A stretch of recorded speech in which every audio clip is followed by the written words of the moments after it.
शिवाच्या कृपेच्या या पवित्र प्रवासात आपलं स्वागत आहे. आज आपण भक्ती, ज्ञान आणि साक्षात्कार या मार्गांवरून चालणार आहोत.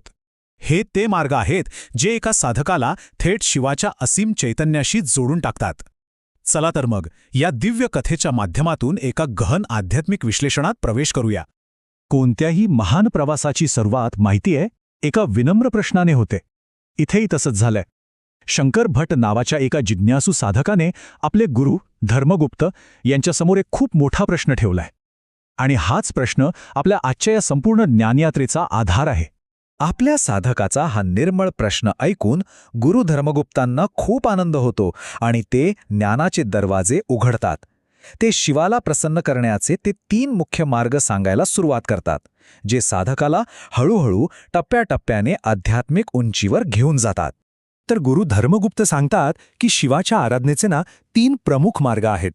पहिला आणि सगळ्यात सोपा मार्ग म्हणजे ओम नमः शिवाय या शिवपंचाक्षरी मंत्राचा सतत जप करत राहणं. दुसरा मार्ग आहे महान्यासाचा विधी, ज्यात साधक स्वतःच्याच शरीरात शिवाच्या तत्वाचं आवाहन करतो. आणि तिसरा, जो अत्यंत प्रभावी मानला जातो, तो मार्ग म्हणजे रुद्राभिषेकाने शिवाची पूजा करणं. शिवपूजेमध्ये पंचमहाभूतांना खूप महत्त्व आहे. त्यातला पहिला उपचार जोडलेला आहे पृथ्वी तत्वाशी, तो म्हणजे चंदनाचा शीतल लेप. चंदन फक्त थंडावा किंवा शुद्धता देत नाही, तर ते पृथ्वीसारख्या स्थिरतेचं प्रतीक आहे. हे अर्पण केल्याने आपलं मन शांत आणि स्थिर होतं. आता पाहूया जलतत्वाचा उपचार. त्यासाठी अर्पण केलं जातं नारळाचं पवित्र आणि निर्मळ पाणी. पाणी म्हणजे जीवन, शुद्धता आणि चैतन्याचा अखंड प्रवाह. अशी श्रद्धा आहे की या अर्पणाने आपल्या जीवनातल्या सगळ्या अशुद्ध गोष्टी धुवून निघतात. तिसरा उपचार आहे अग्नितत्वाचा, जो तुपाचा दिवा लावून केला जातो. अग्नी म्हणजे केवळ उष्णता नाही, तर ते ज्ञान, ऊर्जा आणि बदलाचं प्रतीक आहे. हा दिवा आपल्या आतला अज्ञानाचा अंधार दूर करून आत्मज्ञानाचा प्रकाश जागवतो असं मानलं जातं. वायुतत्वासाठी अर्पण केला जातो सुगंधित धूप. जसा धूप आपला सुगंध वाऱ्याच्या प्रवाहातून सगळीकडे पसरवतो ना, अगदी तसंच हा उपचार आपल्या मनातल्या प्रार्थना आणि भक्तीला देवापर्यंत पोहोचवण्याचं एक माध्यम बनतो. आणि 5वा शेवटचा उपचार आहे आकाशतत्वाचा, तो म्हणजे घंटेचा नाद. घंटेचा तो पवित्र आणि कंप पावणारा ध्वनी, तो संपूर्ण वातावरणात आणि अमर्याद आकाशात घुमतो. तो त्या सर्वव्यापी चेतनेचा प्रतीक आहे आणि आपलं विखुरलेलं मन एका क्षणात एकाग्र करतो.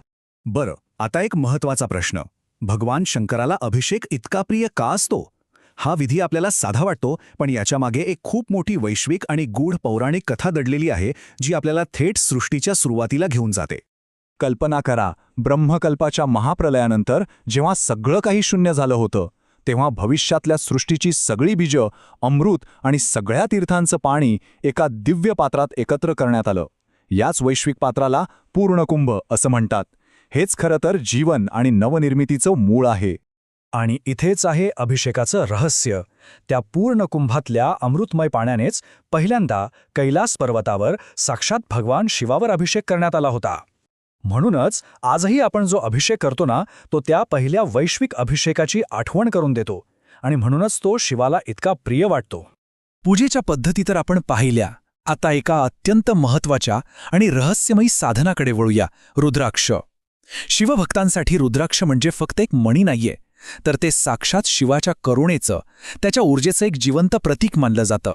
शास्त्रानुसार रुद्राक्षाचे 4 मुख्य प्रकार सांगितले आहेत. शुभ्र पांढऱ्या रंगाचा रुद्राक्ष ब्राह्मण जातीचा, लाल किंवा मधाच्या रंगाचा क्षत्रिय जातीचा, फिकट पिवळा किंवा चिकूसारखा दिसणारा वैश्य जातीचा आणि गडद काळ्या रंगाचा रुद्राक्ष शूद्र जातीचा मानला जातो. अस्सल रुद्राक्ष ओळखण्याची एक पारंपरिक आणि मोठी अद्भुत पद्धत आहे. 2 तांब्याच्या भांड्यांमध्ये ठेवल्यास खरा आणि ऊर्जा असलेला रुद्राक्ष कोणत्याही बाहेरच्या शक्तीशिवाय स्वतःहून फिरायला लागतो. हे त्याच्यातल्या दैवी ऊर्जेचं प्रतीक मानलं जातं. प्रत्येक रुद्राक्षाचं महत्त्व त्याच्या मुखावरून ठरतं. उदाहरणार्थ, जो दुर्मिळ एकमुखी रुद्राक्ष असतो त्याला प्रत्यक्ष शिवस्वरूप मानलं जातं.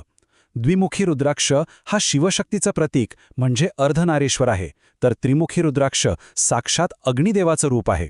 अशा प्रकारे प्रत्येक रुद्राक्षात विशिष्ट देवतेचा वास असतो. इथपर्यंतचा सगळा प्रवास होता शास्त्रांचा, ज्ञानाच्या मार्गावरचा. पण आता ही कथा एका अशा वळणावर येतेय जिथे प्रत्यक्ष अनुभव सुरू होतो, साक्षात्काराची दिशा मिळते. कथेचा हा भाग आपल्याला त्या दिव्य क्षणाकडे घेऊन जातो जिथे सगळं ज्ञान भक्तीमध्ये विलीन होऊन जातं. तर एवढं सगळं ज्ञान मिळवल्यावर शंकर भट्ट आणि त्यांचे गुरु धर्मगुप्त आपल्या साधनेला पूर्ण करायला कुरुगड्डी नावाच्या ठिकाणी पोहोचतात, जिथे साक्षात शिवस्वरूप मानले जाणारे श्रीपाद प्रभू होते. हा त्यांच्या साधनेचा आणि या संपूर्ण प्रवासाचा परमोच्च क्षण होता. त्यांना पाहताच श्रीपाद प्रभू एक असा प्रश्न विचारतात जो सगळ्या तर्कांच्या, सगळ्या शास्त्रांच्या पलीकडचा असतो. ते विचारतात, मी कोण आहे? हा प्रश्न कुठल्याही बौद्धिक उत्तरासाठी नव्हता, तर तो साधकाला थेट त्याच्या अस्तित्वाच्या मुळाशी पोचवण्यासाठी होता. श्रीपाद प्रभूंच्या त्या एका प्रश्नाने धर्मगुप्तांचं सगळं ज्ञान आणि तर्क वितळून जातात. त्यांना क्षणात कळून चुकतं की इथे शब्दांना जागाच नाही, इथे फक्त शरणागती आहे. ते सगळे वादविवाद सोडून पूर्ण शरणागतीने आणि आदराने शांत होतात, मौन धारण करतात. धर्मगुप्तांची ही निःशब्द शरणागती पाहून श्रीपाद प्रभू खूप प्रसन्न होतात आणि मग तो भाग्याचा क्षण येतो. ते त्या दोघांनाही त्यांच्या चरणकमलांना स्पर्श करायची परवानगी देतात. हा त्या साधकांच्या आयुष्यातला सगळ्यात मोठा कृपेचा क्षण असतो. आणि त्या स्पर्शाने एक चमत्कार घडतो.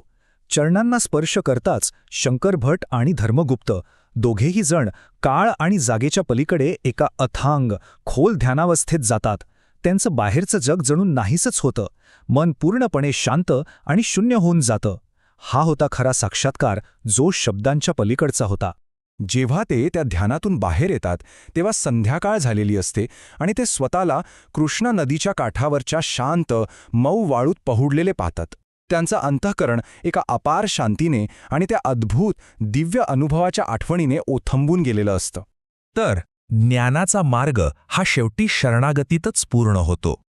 ही कथा आपल्याला हेच शिकवते की अंतिम सत्य हे केवळ अनुभवता येतं, शब्दांतून मांडता येत नाही.